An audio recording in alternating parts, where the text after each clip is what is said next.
सभी नमस्ते। अगर आप इस वीडियो में आ गए हैं तो आप मुझे अपने 10 मिनट दीजिए, मैं आपको कुछ अच्छा ही सिखाऊंगा। चलिए स्वागत है आप सभी का हमारे यूट्यूब चैनल पर। चलिए आज हम बात करने वाले हैं उत्तर प्रदेश पुलिस परीक्षा जो कि 17-18 फरवरी को हुई थी, उसके 17 फरवरी के पहली शिफ्ट के हिंदी के सोल्यूशन के बारे में। इसमें आपके क्वेश्चन आगे पीछे हो सकते हैं, आप सभी लोग अपने पेपर से मिला लीजिएगा कि कौन सा आंसर सही होगा। चलिए देखते हैं क्वेश्चन नंबर, देखिए 15 क्या कह रहा है। क्वेश्चन 15 इसमें दे रखा है कि निम्नलिखित में से किस विकल्प में सभी क्या है तत्सम है। तो भैया इसमें तत्सम नहीं है, पतंग पीला में भी नहीं है, कुम्हार गदा में भी नहीं है, नव्य और स्वर्णकार में आपके सारे तत्सम है। चलिए अब देखते हैं क्वेश्चन नंबर 16। देखिए क्वेश्चन 16 क्या बोल रहा है, इसमें कह रहा है नलिन और राजीव शब्द निम्नलिखित में से किस शब्द के पर्यायवाची हैं। तो भाई ये कमल के पर्यायवाची हैं। अब देखते हैं क्वेश्चन अगला क्या कह रहा है कि पूर्व और उत्तर के बीच की दिशा जो है इस वाक्यांश के लिए एक से बताइए। देखिए मैं आपको सभी को बता दूं कि देखिए आप सभी लोग एक ट्रिक क्या करिए, बिना क्या करिए बिना। देखिए मैं आपको बताऊं, देखिए ऊपर दे रखा है आपका, ऊपर क्या दे रखा है, ऊपर दे रखा है आपका उत्तर, क्या दे रखा है आपका उत्तर, और नीचे क्या दे रखा है आपका दक्षिण, इधर दे रखा है आपका पूर्व, और इधर क्या दे रखा है आपका, ये दे रखा है आपका पश्चिम, क्या दे रखा है आपका, ये पश्चिम दे रखा है। चलिए इनके बीच की दिशा कैसे याद करनी है, ट्रिक क्या है आपका, ट्रिक का नाम है बीना। क्या ट्रिक का नाम है, बीना। मतलब इसको हिंदी में लिख के हम लिखेंगे इंग्लिश में BINA, क्या लिखेंगे बीना। देखिए VINA। तो आपसे क्या पूछा था, उसने पूछा पूर्व और उत्तर के बीच में, तो यहाँ पर क्या लिख रहा है, आई दिख रहा है, तो आई से क्या हो जाएगा ईशान। तो 17 का ये जो ऑप्शन होगा बिल्कुल ठीक होगा। चलिए क्वेश्चन 18, क्वेश्चन 18 क्या बोल रहा है, निम्नलिखित में से किस शब्द में सूत्रम भिन्नात्मक का सही अर्थ भेद है। तो सही अर्थ किसमें है सूत्रम भिन्नात्मक का, तो देखिए कह रहा है प्रकृत प्राकृत, ये भैया सही नहीं है। कह रहा वर्ण और दे रखा है वर्ण, ये भी सही नहीं है। कह रहा शशधर और शशधर, ये बिल्कुल ठीक आंसर दे रखा है। चलिए अब देखते हैं क्वेश्चन नंबर अगला क्या कह रहा है, निम्नलिखित में से किस शब्द विकल्प में शुद्ध वाक्य है। तो किसमें शुद्ध वाक्य है, कह रहा वह ऑफिस में बैठा मेरी प्रतीक्षा कर रहा है, ये बिल्कुल ठीक वाक्य है। अगला देख लेते हैं, कह रहा दीन लोगों को प्यार करना मानवता है, ये गलत है। कह रहा 10 बजने को 15 मिनट नहीं 10 बजने में होगा, ये भी गलत है। कह रहा लड़के अध्यापक को अध्यापक से होगा, तो ये भी गलत होगा। तो भैया अगला का 19 का जो है ये सही हो जाएगा। चलिए अब देखते हैं अगले कौन सा क्वेश्चन पूछ रखे हैं। अगली बात करते हैं, अगला इसमें क्या रहा है, देखा अगला क्वेश्चन रखा है कि इनमें से पुल्लिंग शब्द का चयन कीजिए। तो आप सभी बताएंगे इसमें से कौन सा पुल्लिंग होगा। देखिए अगर हम पुल्लिंग शब्द की बात करते हैं तो पुल्लिंग यहाँ पे दे रखा है पराधीनता। देखो पराधीनता क्या है आपका, पुल्लिंग नहीं है, ठीक है। ये आपका क्या दे रखा है, स्त्रीलिंग है। अजवाइन आपका ये भी स्त्रीलिंग है, ठीक है। मुद्रिका ये भी क्या है आपका स्त्रीलिंग है। लेकिन जो बिहार है, बिहार का मतलब यहाँ पे वो नहीं है, बिहार बिहार का होता है घूमना, तो ये आपका यही एक पुल्लिंग है। अगला क्वेश्चन बोल रहा है निम्नलिखित में से किस शब्द का प्रयोग एक वचन होता है। तो आपको बता दें जो प्राण है हमेशा बहुवचन होता है, ठीक है। दर्शन भी हमेशा बहुवचन होता है, हस्ताक्षर भी हमेशा बहुवचन होता है, लेकिन एक वचन में क्या होगा, सोना आपका एक वचन का दे रखा है। चलिए अब देखते हैं अगला क्वेश्चन, कह रहा हे ईश्वर रेखांकित शब्द में कौन सा कारक है। तो भैया जिसमें आपका उल्टी आई आ जाए, मतलब कि आपका विस्मयादि बोधक साइन आ जाए, तो कौन सा होगा, वो संबोधन कारक होगा। क्या होगा आपका, संबोधन कारक होगा।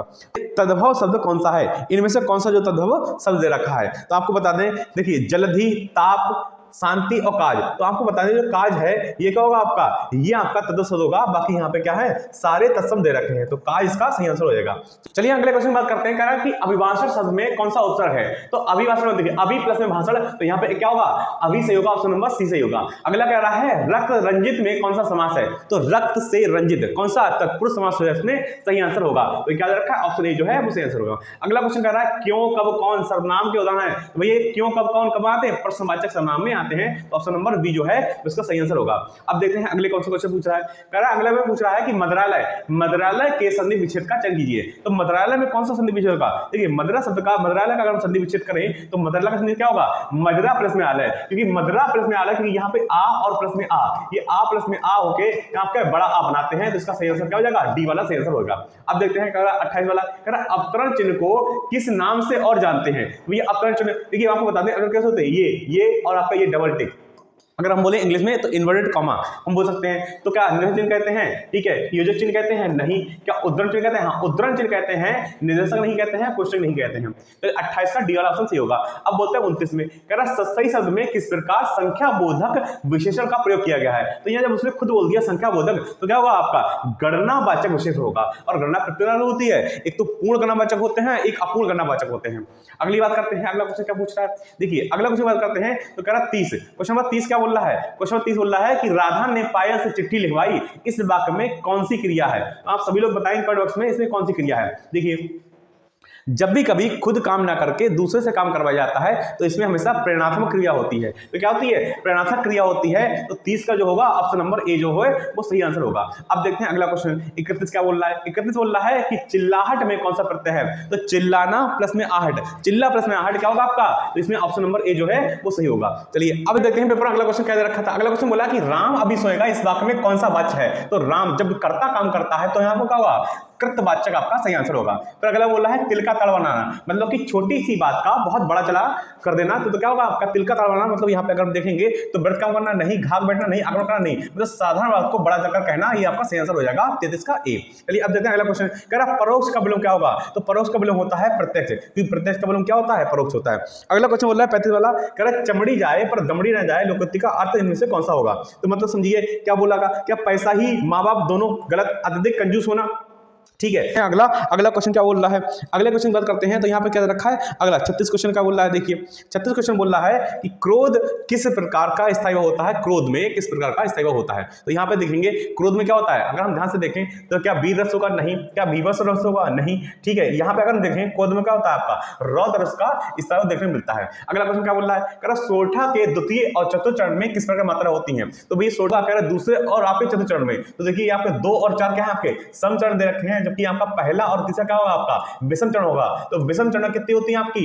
ये विषम चरण होती है आपकी 11 मात्राएं, और समझो कितनी होती है आपकी? 13 मात्रा होती है। तो दूसरे चौथे में आपका ऑप्शन नंबर बी सही हो जाएगा। अगला क्वेश्चन देखते हैं। कह रहा निम्नलिखित में से किस अलंकार में समान धर्म की होना अनिवार्य होता है? तो समान धर्म किसमें होता है? उपमा अलंकार में आपका समान धर्म होता है। किसमें ही क्या होता है? सासी से या समान की बात करता है। अगला क्वेश्चन देखता है, निम्नलिखित में से भाग शब्द का अनेकार्थी में से निम्नलिखित कौन सा नहीं है? तो भाग का कौन सा नहीं दे रखा है? तो भाग का हिस्सा होना बिल्कुल ठीक है, बांटना भी होता है, भागना भी होता है, लेकिन ब्याज जो है इसका आंसर नहीं होगा। अब देखते हैं अगला क्वेश्चन। अगला क्वेश्चन बोल रहा है कि वह बाजार जा चुका है, इस वाक्य का काल पहचानिए। तो आप सभी लोग बताएंगे इसमें काल कौन सा होगा? क्या संदिग्ध वर्तमान काल होगा? बिल्कुल नहीं होगा। ठीक है, सामान्य वर्तमान काल भी नहीं होगा और पूर्ण भूत काल भी नहीं होगा। इसका होगा आसन्न अभूत काल या फिर पूर्ण वर्तमान काल। ये आपका 40 का ऑप्शन नंबर 8 हुआ। अब आगे पेपर में देखिए 41 से 45 जो क्वेश्चन है उसमें एक आपका गद्यांश दे रखा है यहाँ से यहाँ तक, और इसको पढ़ने के बाद इसके आंसर करने के बारे में बोल रहा है। तो यहाँ पे देखिए 41 क्वेश्चन क्या बोल रहा है कि भारतीय के लेखकों की किस्मत खराब है क्योंकि। तो देखिए मैं आपको सीधे यहाँ पे आंसर बता रहा हूँ। इस आंसर की आपका आयोग के अनुसार कुछ और भी हो सकते हैं, लेकिन हम अपने अनुसार इसका आंसर करेंगे। देखिए तो कह रहा भारतीय के लेखकों की किस्मत खराब है क्योंकि, तो मेरे हिसाब से यहाँ पे जो होंगे हो सकता है कि इसका आंसर ए हो सकता है, और आपका कोई और भी इसका आंसर हो सकता है। देखिए ए हो सकता है और आपके बी जो है इनमें से कोई एक हो सकता है।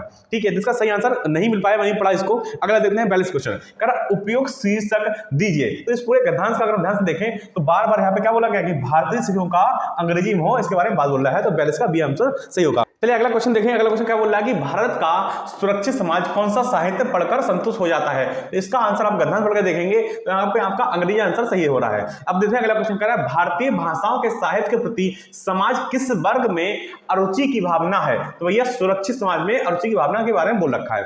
अगला क्वेश्चन क्या बोल रहा है कि भारतीय भाषाओं के लेखक अमेरिकी, यूरोपीय तथा चीन, बर्मा, जापान के लेखकों से भी हीन है क्योंकि। तो यहाँ क्या होगा आपका? यहाँ पे देखेंगे कि उनके साहित्य को भारत के सुरक्षित लोग ही पढ़ना नहीं पढ़ते हैं। तो ये आपका सही आंसर हो जाएगा। अगले बात करते हैं। अगला क्वेश्चन बोल रहा है कि 46 वाला कह रहा मीराबाई किसकी शिष्या थी? तो भैया मीराबाई संत रैदास जो थे उनकी शिष्या थी। अगले क्वेश्चन के बारे में बात करते हैं। अगला क्वेश्चन क्या दे रखा है? देखिए अगला क्वेश्चन बोल रहा है कि निम्नलिखित में से कौन सी भाषा पश्चिमी हिंदी से संबंध रखती है? तो यहाँ पे देखें क्वेश्चन नंबर 47 के बारे में बात करते हैं। तो क्वेश्चन नंबर 47 क्या बोल रहा है कि कौन सी भाषा जो है वो पश्चिमी हिंदी से संबंध रखती है? तो यहाँ पर हम देखें तो आपकी देखिए अवधी, भोजपुरी, आपकी राजस्थानी, तो यहाँ पे जो बांग्लू भाषा दे रखी है ये पश्चिमी हिंदी से संबंध रखती है। अगले देखते हैं 48 बारे में। निम्नलिखित में से नहीं कौन से प्रकार का रीतवाचक क्रिया विशेषण है? तो नहीं दे रखा है, मतलब निषेधवाचक आपका यहाँ सही आंसर होगा 48 का ये। अगला क्वेश्चन बात करते हैं। निम्न में से समुद्र शब्द का पर्यायवाची कौन सा है? तो समुद्र कौन सा होगा आपका? रत्नाकर, इसका सही आंसर हो जाएगा। अगले क्वेश्चन देखने बात करते हैं। 50 क्वेश्चन का बोला कि मेघ मेघ शुद्ध संभिन्नात्मक शब्द का सही अर्थ भेद इनमें से कौन सा है? तो एक मेघ का मतलब क्या होता है? बादल होता है, और एक मेघ का मतलब क्या होता है? यज्ञ होता है। तो यहाँ बादल और यज्ञ जो है ऑप्शन नंबर डी 50 का सही हो जाएगा। अगले बात करते हैं। अगला क्वेश्चन नंबर 50 क्या बोल रहा है? देखिए अगले क्वेश्चन बोल रहा है कि इसमें कि स्त्री जो अभिनय करती है, इस वाक्यांश के लिए एक शब्द बताइए। तो जो अभिनय करती स्त्री उसे हम क्या बोलते हैं? उसे हम बोलते हैं अभिनेत्री बोलते हैं। क्या बोलते हैं? अभिनेत्री बोलते हैं। चलिए अगला क्वेश्चन देखिए क्या बोल बोल रहा है। अगला क्वेश्चन बोल रहा है कि मानसरोवर जो है वो किसकी रचनाओं का संकलन दे रखा है। तो यहाँ पे मानसरोवर किसकी रचनाओं का संकलन है, यहाँ पे प्रेमचंद की रचनाओं का संकलन है। तो यहाँ पे ऑप्शन नंबर जो डी है वो सही हो जाएगा, 52 का डी ऑप्शन नंबर सही हो जाएगा। चलिए, ये थे आपके 17 फरवरी की पहली शिफ्ट के हिंदी का पूरा सोल्यूशन। देखिए, इनमें क्वेश्चन हो सकता है कि गलत हो, आयोग कोई और मानता हो, तो आप सभी लोग अपने अकॉर्डिंग से चेक कर लेंगे, लेकिन अधिक